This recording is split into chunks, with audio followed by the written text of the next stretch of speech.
ಸಾಮ್ರಾಜ್ಯದ ಪ್ರಗತಿಯನ್ನು ಕಂಡ ಪರರಾಜರ ಕಣ್ಣುಗಳು ಕಿಸುರಾದವು.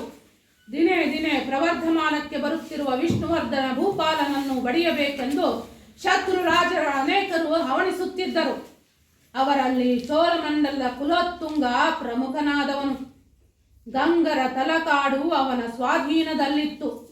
ಅಲ್ಲಿ ಆದಿಯಮ ಎಂಬುವನನ್ನು ರಾಜಪ್ರತಿನಿಧಿಯಾಗಿ ನೇಮಿಸಿದ್ದನು. ಕುಲೋತ್ತುಂಗ ಪ್ರಚಂಡ ಆಶಾವಾದಿ, ಅಖಂಡ ಭರತಖಂಡದ ಒಡೆತನವನ್ನ ಬಯಸುತ್ತಿದ್ದ ದುರಾಶಾ ಪಿಶಾಚಿ. ಹೊಯ್ಸಳ ಸಾಮ್ರಾಜ್ಯವನ್ನ ತನ್ನ ವಶ ಮಾಡಿಕೊಳ್ಳಲೆಂದು ಆಶಿಸಿ ಆದಿಯಮನನ್ನ ಪ್ರಚೋದಿಸಿ ದ್ವಾರ ಸಮುದ್ರದ ಮೇಲೆ ಕಳುಹಿಸಿದ. ಆದಿಯಮ ಮೊದಮೊದಲು ಗಡಿನಾಡುಗಳಲ್ಲಿ ಚಿಕ್ಕ ಪುಟ್ಟ ದಾಳಿಗಳನ್ನು ನಡೆಸುತ್ತಿದ್ದವನು ಒಂದು ದೊಡ್ಡ ದಂಡಯಾತ್ರೆಯನ್ನು ಕೈಗೊಂಡ. ಇದನ್ನು ಗುಪ್ತಚಾರರಿಂದ ತಿಳಿದು ಹೊಯ್ಸಳೇಶ್ವರನು ಸಕಲ ಸೇನಾ ಸಮೇತನಾಗಿ ಯುದ್ಧಕ್ಕೆ ಸನ್ನದ್ಧನಾಗಲೇಬೇಕಾಯಿತು.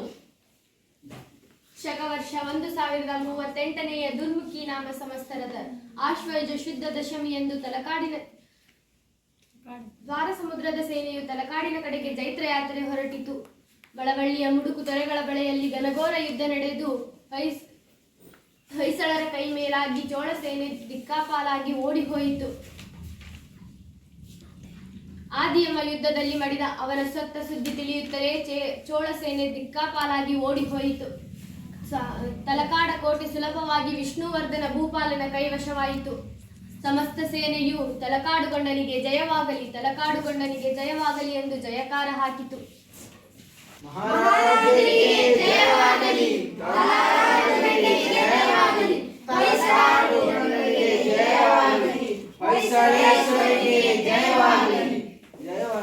ಮಹಾರಾಜರೇ, ಈ ಎಲ್ಲ ತಲಕಾಡು ನಮ್ಮದಾಗಿದೆ. ಇದನ್ನು ಲೂಟಿ ಮಾಡೇ ಮಾಡುತ್ತೇವೆ. ಎಚ್ಚೆದೆ ಕಟ್ಟಾಳುಗಳೇ, ಇದು ನಮ್ಮ ವಿಜಯದ ದಿನವೆಂದು ತಿಳಿದು ಮೈ ಮರೆಯಬಾರದು. ಇದು ನಮ್ಮ ಸತ್ವ ಪರೀಕ್ಷೆ ಸಮಯವೂ ಹೌದು. ಆದ್ದರಿಂದ ಎಷ್ಟೇ ಸ್ಥಾನಮಾನ ಪದವಿ ಪ್ರಶಸ್ತಿಗಳು ಲಭಿಸಲಿ, ಮಾನವ ತನ್ನ ಮಾನವೀಯ ಗುಣಗಳನ್ನು ಮಾತ್ರ ಗಾಳಿಯಲ್ಲಿ ತೂರಿ ಬಿಡಬಾರದು. ಸೆರೆಸಿಕ್ಕ ಸೈನಿಕರ ಮೇಲೆ ದೌರ್ಜನ್ಯ ನಡೆಸುವುದು ಯುದ್ಧ ಧರ್ಮವಲ್ಲ. ಸೋತ ಸಾಮ್ರಾಜ್ಯವನ್ನು ಲೂಟಿ ಮಾಡುವುದು ಯುದ್ಧ ಧರ್ಮವಲ್ಲ. ಆ ಕಾರಣ ನಾವೆಲ್ಲರೂ ತಲಕಾಡುವವರು ತಮ್ಮವರೆಂದು ತಿಳಿದು ನಡೆಸಿಕೊಳ್ಳಿ. ಅವರ ಮನೋಭೀತಿಯನ್ನು ದೂರ ಮಾಡಿ ಶಾಂತಿ ಸ್ಥಾಪನೆ ಮಾಡೋಣ. 4 ದಿನಗಳಾದ ಮೇಲೆ ರಾಜಧಾನಿಗೆ ಹಿಂದಿರುಗೋಣ. ಇತ್ತ ರಾಜಧಾನಿಯಲ್ಲಿ ಸಂರಕ್ಷಕಳಾಗಿ ಕುಳಿತಿದ್ದ ದೇವತೆ ಎಂದರೆ ಮಹಾರಾಣಿ ಶಾಂತಲಾದೇವಿ. ಅವಳ ನೆರವಿಗಾಗಿ ನೇಮಿತನಾದವನು ಯುವರಾಜಕುಮಾರ ಉದಯಾದಿತ್ಯ. ಯುದ್ಧಕ್ಕಾಗಿ ಸಮಸ್ತ ಸೇನೆಯು ರಾಜ್ಯದಿಂದ ದೂರ ಹೋದಾಗ ಪಕ್ಕದ ಪಾಳೆಗಾರರು ದುಷ್ಟರು ದೊಂಬಿ ಏಳುವುದು ಸಹಜ. ಆದರೆ ಮಹಾರಾಣಿ ದಂಡವನ್ನು ಹಿಡಿದು ಕುಳಿತಿದ್ದ ವಿಷಯವನ್ನು ತಿಳಿಯುತ್ತಲೇ ಯಾವ ಗದ್ದಲವೂ ಕೇಳಿ ಬರದಾಯಿತು. ಮಹಾರಾಣಿ ಪರಿಸ್ಥಿತಿಯನ್ನು ಗೂಢಾಚಾರರಿಂದ ತಿಳಿಯುತ್ತಿದ್ದಳು. ಆಗಾಗ ದೇಶದ ಒಳಭಾಗದಲ್ಲಿ ಸಂಚರಿಸಿ ಬರುತ್ತಿದ್ದಳು. ಒಮ್ಮೆ ತಾನು ಗಂಡುಡುಗೆಯನ್ನುಟ್ಟುಕೊಂಡು ಯುವರಾಜಕುಮಾರ ಉದಯಾದಿತ್ಯನನ್ನು ಜೊತೆಯಲ್ಲಿ ಕರೆದುಕೊಂಡು ಬೆಳಗಿನ ಜಾವಕ್ಕೆ ದ್ವಾರ ಸಮುದ್ರದ ದ್ವಾರದಿಂದ ಹೊರಟರು. ರಾಜ್ಯದ ದಕ್ಷಿಣ ವಿಭಾಗವನ್ನು ವೀಕ್ಷಿಸಲು ಸುಲಭವಾಗಿ ಬಾಣಾವಾರ, ಬೆಳ್ಗೊಳ ನಾಡುಗಳನ್ನು ದಾಟಿ ಅಂದೇ ಸಂಜೆ ತೆಂಗಿನ ಸೀಮೆಯ ಹಳ್ಳಿಯೊಂದರ ಬಳಿ ಬಂದರು. ಊರ ಆಚೆ ಬನಶಂಕರಿಯ ದೇವಾಲಯ ಭವ್ಯವಾಗಿ ಬೆಳಗುತ್ತಿತ್ತು. ಅಲ್ಲಿಗೆ ಹೋಗಿ ದೇವಿಗೆ ನಮಸ್ಕರಿಸಿ ಪಯಣವನ್ನು ಮುಂದುವರೆಸುವುದಾಗಿ ಆಲೋಚಿಸಿ ಅಲ್ಲಿಗೆ ನಡೆದರು. ಬನಶಂಕರಿಯ ದೇವಾಲಯದ ಮುಂಭಾಗದ ಕಟ್ಟೆಯ ಮೇಲೆ ನೂರಾರು ಜನರು ಪಂಚಾಯಿತಿ ನಡೆಸಿರುವುದು ಕಂಡು ಬಂದಿತು. ಯಾವುದೋ ಹಳ್ಳಿಯ ಜಗಳ ಇರಬೇಕು ಎಂದುಕೊಂಡಳು ಶಾಂತಲೆ. ಆದರೆ ಅದು ಜಗಳವಾಗಿರಲಿಲ್ಲ. ಏನೋ ಹೊಸ ಬಗೆಯ ನ್ಯಾಯವನ್ನು ಬೇಡಲಾಗುತ್ತಿತ್ತು. ಪಂಚಾಯಿತಿಯ ಜನಸಮೂಹಕ್ಕೆ ಕಾಣದಂತೆ ದೂರದ ಹಿಪ್ಪೆಯ ಮರೆಯಲ್ಲಿ ಯುವರಾಜಕುಮಾರ ಉದಯಾದಿತ್ಯ ಮತ್ತು ಮಹಾರಾಣಿ ಶಾಂತಲೆಯವರು ಆ ನ್ಯಾಯ ವಿಚಾರವನ್ನು ಆಲಿಸುತ್ತಿದ್ದರು. ಏನ್ರಪ್ಪ ದೈವರು, ಏನ್ ಹೇಳ್ತೀರಾ ಹೇಳ್ರಿ. ಏನ್ ತಾತ ಇವತ್ತಿನ ವಿಚಾರ ನೋಡಿ? ವೀರಣ್ಣ ತನ್ನ ಮುಳುದಿಕ್ನಾಗಿರೋ ಹಳ್ಳಿ ಹೊಲಾನ ಹಿರಣ್ಣನ್ಗೆ 108 ಒನ್ನೆ ಕೊಟ್ಟಿದ್ದ 2 ವರ್ಷಗಳ ಹಿಂದೆ. ಕೈಗೆ ತಕ್ಕೊಂಡು ಹೊಲದಾಗಿ ಉಳುಮೆ ಮಾಡುವಾಗ ಒಂದು ಕೊಪ್ಪರಿಗೆ ಹೊಲ ಸಿಕ್ತು. ಈಗ ಇಲ್ಲೈತೆ ನೋಡ್ರಿ. ಹಿರಣ್ಣ ಬೀರಣ್ಣನ ಮನೆಗೆ ಕೊಂಡೋಗಿ ತಗಳಪ್ಪ, ಇದು ನೀನು ಕೊಟ್ಟ ಹೊಲದಾಗಿ ಸಿಕ್ಕಿದ್ದು ಅಂದ. ಬೀರಣ್ಣ ಒಪ್ಪಿಲ್ಲ ಅಲ್ವೇನಪ್ಪ ಬೀರಣ್ಣ? ಹೌದು ಗೌಡಪ್ಪ, ಹೊಲ ಮಾರಿನ ಮ್ಯಾಗೆ ಹಣ ಕೊಟ್ಟ ಮ್ಯಾಗೆ ಆ ನೆಲದಲ್ಲಿ ನಮ್ಗೆ ಏನೈತಿ ಹಕ್ಕು? ಆ ನೆಲ ಸಿಕ್ಕಿದ್ದಲ್ಲ ಒಡೆಯಂದು ತಾನೆ. ಆದರೆ ಅದಕ್ಕೆ ನಾವು ಒಪ್ಪಲ್ಲ ಗೌಡಪ್ಪ. ನಾನು ಹಣ ಕೊಟ್ಟಿದ್ದು ಮಣ್ಣಿಗೆ, ಅದರಲ್ಲಿ ಸಿಗೋ ಹೊನ್ನಿಗಲ್ಲ. ಈ ಹೊಲ ಈ ಹೊನ್ನು ಬೀರಣ್ಣಂದೆ. ಯಾಕೋ ಅಂತೀರಾ? ಈ ಹೊಲ ಇವರ ಪಿತ್ರಾರ್ಜಿತ ಆಸ್ತಿ. ಏನೋ ಕಷ್ಟ ಬಂತು ಅಂತ ನನಗೆ ಮಾರಿದ. ಮಾರುವಾಗ ಇದರಲ್ಲಿ ಸಿಗೋ ಹೊನ್ನು ನಿಂದೆ ಅಂತ ಹೇಳಿರ್ಲಿಲ್ಲ. ಅಂದಮೇಲೆ ಈ ಹೊನ್ನು ಬೀರಣ್ಣಂದೆ, ನಂದಲ್ಲ. ಅದೆಂಗಾದತ್ತು ಅಂತೀನಿ. ಸಂಬಳ ಹೋಗಿದ ಮೇಲೆ ಮತ್ತೆ ಎತ್ತಿ ಬಾಯಕೊಳ್ಳೋ ಕೆಡ್ತನ ಬೇಡ. ಒಂದು ಹೊಲ ಹಿರಣ್ಣಂದೆ, ಅವ್ನು ತಕ್ಕೊಳಂಗ್ ಮಾಡಿ ಉದ್ಧಾರ ಮಾಡ್ಬೇಕು ದಯದವರು. ಹೋಗ್ಲಿ ಬಿಡಿ, ನಿಮ್ಮಿಬ್ರಿಗೂ ಬೇಡವಾದ ಈ ಹೊನ್ನು ರಾಜ್ಯದ ಬೊಕ್ಕಸಕ್ಕೆ ಸೇರಲಿ. ಕುಡ್ದು ನೀವು ಯಾರೇ ಆಗಲಿ ಈ ಹೊನ್ನು ರಾಜ್ಯದ ಬೊಕ್ಕಸಕ್ಕೆ ಸೇರಬಾರದು ಅಂದಿರಲ್ಲ, ಯಾಕೆ? ತಾತ, ಬೊಕ್ಕಸಕ್ಕೆ ಸೇರಲು ಇದು ಸಾಮ್ರಾಟರ ದುಡಿಮೆಯೂ ಅಲ್ಲ, ಅವರ ಬೆವರಿನ ಫಲನೂ ಅಲ್ಲ. ಇದು ಪ್ರಜೆಗಳ ಬೆವರಿನ ಫಲ.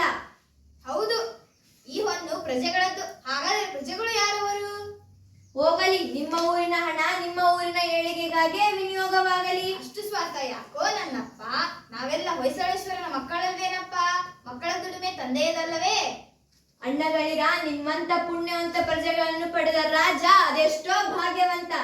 ಹೌದು, ಪುಣ್ಯವಂತರು ಅಂತ ರಾಜಾರಾಣಿಯನ್ನು ಪಡೆದ ನಾವು. ಅಲ್ಲಿಂದ ಹೇಳು.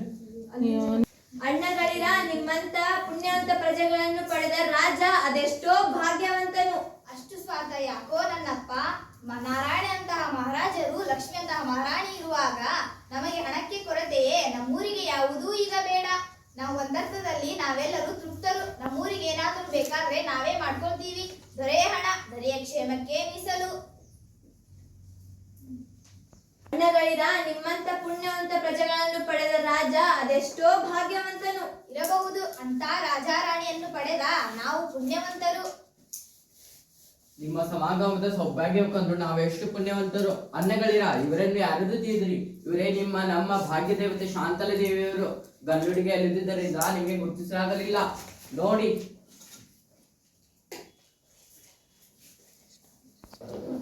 ಅಣ್ಣಂದಿರ, ತಾಯಂದಿರ, ಇದೋ ಈ ಹೊನ್ನನ್ನು ನೇರವಾಗಿ ನಾನು ರಾಜ್ಯದ ಕೋಶಕ್ಕೆ ಸೇರಿಸುವುದಿಲ್ಲ. ಇದು ದೈವದ ದುಡ್ಡು. ದೇವರ ಕೆಲಸಕ್ಕಾಗಿ ವಿನಿಯೋಗವಾಗಬೇಕಾದದ್ದು ಧರ್ಮ. ನನಗೆ ಬಹಳ ದಿನಗಳಿಂದಲೂ ಒಂದು ಆಸೆ ಇದೆ. ನಮ್ಮ ಸಂಸ್ಕೃತಿ ಶ್ರೀಮಂತಿಕೆ ಸಾಕ್ಷಿಯಾಗಿ ರಾಜಧಾನಿ ದ್ವಾರ ಸಮುದ್ರದಲ್ಲಿ ಒಂದು ಕಲಾಪೂರ್ಣ ದೇವಾಲಯಗಳನ್ನು ನಿರ್ವಹಿಸಬೇಕೆಂದು. ಶ್ರೀ ಮೇಲಾಪುರಿಯ ಶ್ರೀ ಚನ್ನಕೇಶವ ದೇವಾಲಯದಲ್ಲಿ ಲಾಲ್ಯತೆಯಿದ್ದರೆ ದ್ವಾರ ಸಮುದ್ರದಲ್ಲಿ ಭವ್ಯತೆ ನೆಲೆಗೊಂಡಿರಬೇಕು. ಇಂತಹ ಒಂದು ಕಲಾಪೂರ್ಣ ದೇವಾಲಯಕ್ಕಾಗಿ ಈ ಹೊನ್ನು ವಿನಿಯೋಗವಾಗಲಿ. ಆದರೆ ಒಂದು ಮಾತು. ಏನು ತಾಯಿ? ಕೇತುಮಲ್ಲ ನಾಯಕರು ನಮಗೆಲ್ಲರಿಗೂ ಹಿರಿಯರು, ಪಿತೃ ಸಮಾನರು. ಮುಂದೆ ರಾಜಧಾನಿ ದ್ವಾರ ಸಮುದ್ರದಲ್ಲಿ ನಿರ್ಮಾಣವಾಗುವ ಅವಳಿ ದೇವಾಲಯಗಳು ಇವರ ಹೆಸರಿನಲ್ಲೇ ನಿರ್ಮಾಣವಾಗಲಿ. ಶ್ರೀ ಕೇತುಮಲ್ಲ ನಾಯಕರ ಹೆಸರಿನಲ್ಲೇ ಒಂದು ಶಿಲಾಶಾಸನ ಸಾಕ್ಷೀಕರಿಸಲಿ. ಮಹಾತಾಯಿ, ಹಾಗೆ ಆಗಲಿ. ಕಟ್ಟುವ ದೇವಾಲಯಗಳು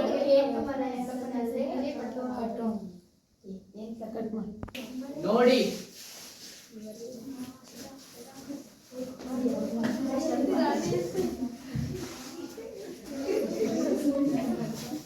ಶಾಂತರಾಗಿ, ಪ್ರಜೆಗಳು ಶಾಂತರಾಗಿ ನಿಮ್ಮ ಸ್ಥಳದಲ್ಲಿ ಹೋಗಿ ಕುಳಿತುಕೊಳ್ಳಿ. ಅಣ್ಣಂದಿರ, ತಾಯಂದಿರ, ಇದೋ ಈ ಹೊನ್ನನ್ನು ನೇರವಾಗಿ ನಾನು ರಾಜ್ಯದ ಕೋಶಕ್ಕೆ ಸೇರಿಸುವುದಿಲ್ಲ. ಇದು ದೈವದ ದುಡ್ಡು. ದೇವರ ಕೆಲಸಕ್ಕಾಗಿ ವಿನಿಯೋಗವಾದದ್ದು ಧರ್ಮ. ನನಗೆ ಬಹಳ ದಿನಗಳಿಂದಲೂ ಒಂದು ಆಸೆ ಇದೆ. ನಮ್ಮ ಸಂಸ್ಕೃತಿಯ ಶ್ರೀಮಂತಿಕೆ ಸಾಕ್ಷಿಯಾಗಿ ಒಂದು ಕಲಾ ದೇಗುಲವನ್ನು ನಮ್ಮ ರಾಜ್ಯದಲ್ಲಿ ದ್ವಾರ ಸಮುದ್ರದಲ್ಲಿ ನಿರ್ವಹಿಸಬೇಕೆಂದು. ಅವಳಿ ದೇವಾಲಯಗಳು ಹೊಯ್ಸಳ ಶಿಲ್ಪಕಲೆ ಶೈಲಿಗೆ ಮಾದರಿಯಾಗಿರಬೇಕು.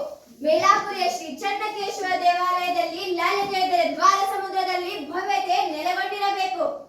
ಇಂತಹ ಒಂದು ಕಲಾಪೂರ್ಣ ದೇವಾಲಯಕ್ಕಾಗಿ ಈ ಹೊನ್ನು ವಿನಿಯೋಗವಾಗಲಿ. ಆದರೆ ಒಂದು ಮಾತು.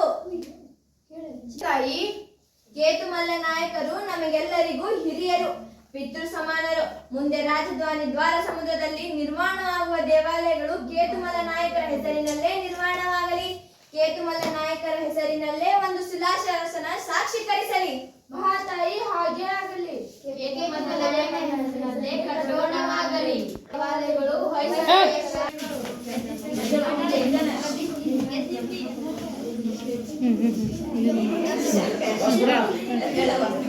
ಶಾಂತರಾಗಿ, ಪ್ರಜೆಗಳೆಲ್ಲರೂ ಶಾಂತರಾಗಿ ನಿಮ್ಮ ಸ್ಥಳದಲ್ಲಿ ಹೋಗಿ ಅಧೀನರಾಗಿ. ಅಣ್ಣಂದಿರ, ತಾಯಂದಿರ, ಇದೋ ಈ ಹೊನ್ನನ್ನು ನೇರವಾಗಿ ಇದು ದೈವದ ದುಡ್ಡು. ದೇವರ ಕೆಲಸಕ್ಕಾಗಿ ವಿನಿಯೋಗವಾಗಬೇಕಾದದ್ದು ಧರ್ಮ. ನನಗೆ ಬಹಳ ದಿನಗಳಿಂದಲೂ ಒಂದು ಆಸೆ ಇದೆ. ನಮ್ಮ ಸಂಸ್ಕೃತಿ ಶ್ರೀಮಂತಿಕೆ ಸಾಕ್ಷಿಯಾಗಿ ಒಂದು ಕಲಾಪೂರ್ಣ ದೇಗುಲವನ್ನು ನಮ್ಮ ರಾಜಧಾನಿ ದ್ವಾರ ಸಮುದ್ರದಲ್ಲಿ ನಿರ್ವಹಿಸಬೇಕೆಂದು. ಅವಳಿ ದೇವಾಲಯಗಳು ಶಿಲ್ಪಕಲೆ ಹೊಯ್ಸಳರ ಶೈಲಿಗೆ ಮಾದರಿಯಾಗಿರಬೇಕು. ಮೇಲಾಪುರಿಯ ಶ್ರೀ ಚನ್ನಕೇಶವ ದೇವಾಲಯದಲ್ಲಿ ಲಾಲಿತ್ಯವಿದ್ದರೆ ದ್ವಾರ ಸಮುದ್ರದಲ್ಲಿ ಭವ್ಯತೆ ನೆಲೆಗೊಂಡಿರಬೇಕು.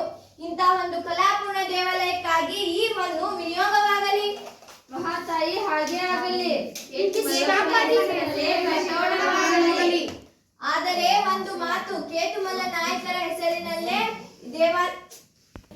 ಅಣ್ಣಂದಿರ, ತಾಯಂದಿರ, ಇದೋ ಈ ಹೊನ್ನನ್ನು ನೇರವಾಗಿ ನಾನು ರಾಜರ ಕೋಶಕ್ಕೆ ಕೊಂಡೊಯ್ಯುವುದಿಲ್ಲ. ಇದು ದೈವದ ದುಡ್ಡು. ದೇವರ ಕೆಲಸಕ್ಕಾಗಿ ವಿನಿಯೋಗವಾಗಬೇಕಾದದ್ದು ಧರ್ಮ. ನನಗೆ ಬಹಳ ದಿನಗಳಿಂದಲೂ ಒಂದು ಆಸೆ ಇದೆ.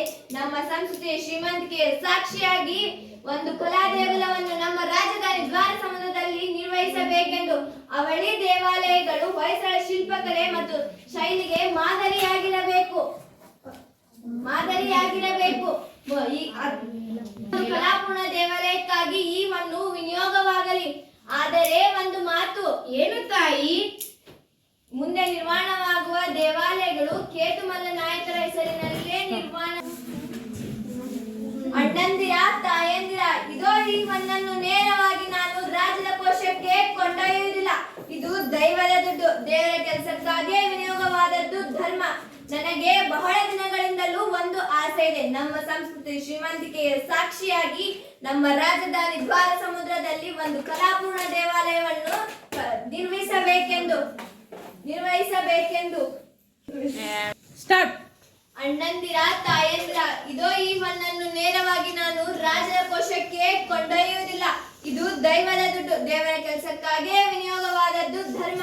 ನನಗೆ ಬಹಳ ದಿನಗಳಿಂದಲೂ ಒಂದು ಆಸೆ ಇದೆ. ನಮ್ಮ ಸಂಸ್ಕೃತಿಯ ಶ್ರೀಮಂತಿಕೆ ಸಾಕ್ಷಿಯಾಗಿ ನಮ್ಮ ರಾಜಧಾನಿ ದ್ವಾರ ಸಮುದ್ರದಲ್ಲಿ ಒಂದು ಕಲಾಪೂರ್ಣ ದೇವಾಲಯವನ್ನು ನಿರ್ಮಿಸೋಣ. ಅವಳಿ ದೇವಾಲಯಗಳು ಹೊಯ್ಸಳ ಶಿಲ್ಪ ಶೈಲಿಗೆ ಮಾದರಿಯಾಗಿರಬೇಕು. ಶ್ರೀ ಮೇಲಾಪುರಿಯ ಚನ್ನಕೇಶವ ದೇವಾಲಯದಲ್ಲಿ ಲಾಲಿತ್ಯವಿದ್ದರೆ ದ್ವಾರ ಸಮುದ್ರದಲ್ಲಿ ಭವ್ಯತೆ ನೆಲೆಗೊಂಡಿರಬೇಕು. ಇಂತಹ ಒಂದು ಕಲಾಪೂರ್ಣ ದೇವಾಲಯಕ್ಕಾಗಿ ಈ ಹೊನ್ನು ವಿನಿಯೋಗವಾಗಲಿ. ಆದರೆ ಒಂದು ಮಾತು. ಏನು ತಾಯಿ? ಕೇತುಮಲ್ಲ ನಾಯಕರು ನಮಗೆಲ್ಲರಿಗೂ ಹಿರಿಯರು, ಪಿತೃ ಸಮಾನರು.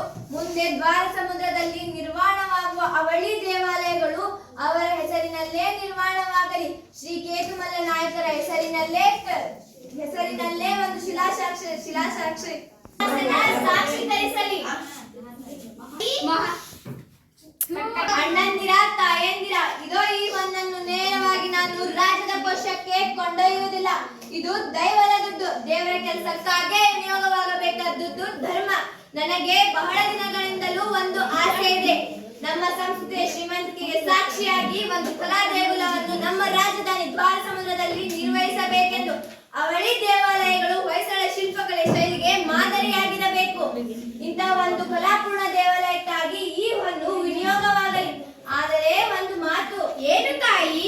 ಕೇತುಮಲ್ಲ ನಾಯಕರು ನಮಗೆಲ್ಲರಿಗೂ ಹಿರಿಯರು, ಪಿತೃ ಸಮಾನರು. ಮುಂದೆ ರಾಜಧಾನಿ ದ್ವಾರ ಸಮುದ್ರದಲ್ಲಿ ನಿರ್ಮಾಣವಾಗುವ ಅವಳಿ ದೇವಾಲಯಗಳು ಶ್ರೀ ಕೇತುಮಲ್ಲ ನಾಯಕರ ಹೆಸರಿನಲ್ಲೇ ನಿರ್ಮಾಣವಾಗಲಿ. ಶ್ರೀ ಕೇತುಮಲ್ಲ ನಾಯಕರ ಹೆಸರಿನಲ್ಲೇ ಒಂದು ಶಿಲಾಶಾಸನ ಸಾಕ್ಷೀಕರಿಸಲಿ. ಮಹಾತಾಯಿ ಹಾಗೆ ಆಗಲಿ. ಕೇತುಮಲ್ಲನ ಹೆಸರಿನಲ್ಲೇ ಕಟ್ಟಡವಾಗಲಿ.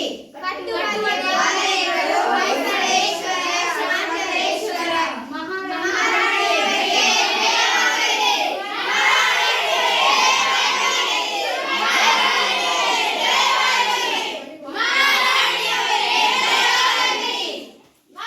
ಹಾಗೆ ಆಗಲಿ. ಕೇತುಮಲ್ಲಪ್ಪನ ಹೆಸರಿನಲ್ಲೇ ಕಟ್ಟಡವಾಗಲಿ. ಕಟ್ಟುವ ದೇವಾಲಯಗಳು ಹೊಯ್ಸಳೇಶ್ವರ, ಶಾಂತಲೇಶ್ವರ, ಇವರ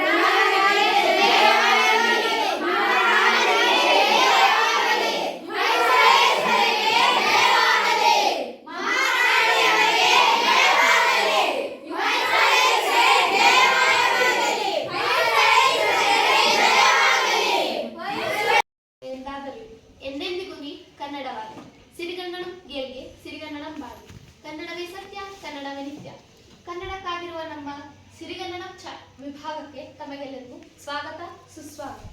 ನಾನು ನಿಮ್ಮ ಪ್ರೀತಿಯ ಮೇಘನ. ಕನ್ನಡವನ್ನು ಕವಿ ಕಂಡ. ಅಂತೆಯೇ ಕನ್ನಡ ನಾಡಿನ ಸೊಗಸಗೊಳಿಸಿದ ಕವಿಗಳೆಷ್ಟೋ, ಕನ್ನಡಕ್ಕಾಗಿ ಮರೆಯಾದ ಜೀವಗಳೆಷ್ಟೋ, ಕನ್ನಡಕ್ಕಾಗಿ ಉಸಿರು ಕೊಟ್ಟಂತಹ ಜೀವಗಳೆಷ್ಟೋ. ಅಂತಹ ಹೀಗೆ ಇತರೆ ಕಪ್ಪು ಮಣ್ಣಿನ ನಾಡು ಕರುನಾಡು ಕನ್ನಡ ನಾಡಿಗೆ ಕವಿ ಪುಂಗವರು ಜೀವ ತುಂಬಿದ್ದಾರೆ, ಗೀಚಿ ಹಾಡಿದ್ದಾರೆ, ಹಾಡಿ ನಲಿದಿದ್ದಾರೆ. ಅಷ್ಟ ದಿಕ್ಕುಗಳಿಗೂ ಈ ಕನ್ನಡದ ಕಂಪನ್ನು ತಲುಪಿಸಿದ್ದಾರೆ. ಅಂತಹ ಮಹಾನ್ ಕವಿಗಳಲ್ಲಿ ಒಬ್ಬರು ಸೂರಂ ಎಕ್ಕುಂಡಿಯವರು. ಸೂರಂ ಎಕ್ಕುಂಡಿಯವರೇ, ನಿಮಗೆ ನಮ್ಮ ಕಾರ್ಯಕ್ರಮ ಪರವಾಗಿ ಸ್ವಾಗತ ಸುಸ್ವಾಗತ. ಸೂರಂ ಎಕ್ಕುಂಡಿಯವರೇ, ತಮ್ಮ ಊರು? ಹಾವೇರಿ ಜಿಲ್ಲೆಯ ರಾಣೆಬೆನ್ನೂರು. ನಮ್ಮ ಪೂರ್ಣ ಹೆಸರು? ನನ್ನ ಹೆಸರು ಸುಬ್ಬಣ್ಣ ಅಂತ, ನಮ್ಮ ತಂದೆ ಹೆಸರು ರಂಗಣ್ಣ ಅಂತ. ಹೀಗಾಗಿ ಸುಬ್ಬಣ್ಣ ರಂಗಣ್ಣ ಎಕ್ಕೊಂಡಿ, ಜನ ಪ್ರೀತಿಯಿಂದ ನನ್ನ ಸೂರಮ್ಮ ಎಕ್ಕೊಂಡಿ ಅಂತ ಕರೀತಾರೆ. ರಂಗಣ್ಣ, ತುಂಬಾ ಅದ್ಭುತವಾಗಿದೆ ನಿಮ್ಮ ತಂದೆ ಹೆಸರು. ನಿಮ್ಮ ಜನನ? 1923ರಲ್ಲಿ ಹಾವೇರಿ ಜಿಲ್ಲೆಯ ರಾಣೆಬೆನ್ನೂರಿನಲ್ಲಿ ಜನಿಸಿದೆ. ಹಾವೇರಿ, ನಮ್ಮ ಹಾವೇರಿಯವರ ನೀವು? ತುಂಬಾ ಹೆಮ್ಮೆಯ ವಿಷಯ. ಉತ್ತರ ಕರ್ನಾಟಕದ ಹೆಬ್ಬಾಗಿಲು, ಯಾಲಕ್ಕಿ ಕಂಪಿನ ನಾಡು, ಸಂತ ಶರಣರ ನಾಡು ನಮ್ಮ ಹಾವೇರಿಯವರೇ? ಹೌದೌದು. ಬಹಳ ಸಂತೋಷ, ಬಹಳ ಸಂತೋಷ. ನಮ್ಮ ಹಾವೇರಿಯಲ್ಲಿ ಕನಕದಾಸರು, ಅಲ್ಲಮ ಪ್ರಭುಗಳು, ಆಮೇಲೆ ಅಂಬಿಗರ ಚೌಡಯ್ಯ, ಇನ್ನು ಇತರೆ ಸಂತ ಶರಣರು ಜನ್ಮ ತಾಳಿದ್ದಾರೆ. ಮತ್ತೆ ಗಾನಯೋಗಿ ಪುಟ್ಟರಾಜ ಗವಾಯಿಗಳು ಕೂಡ ಜನ್ಮ ತಾಳಿದ್ದಾರೆ. ಹಾಗೆಯೇ ಯಾರು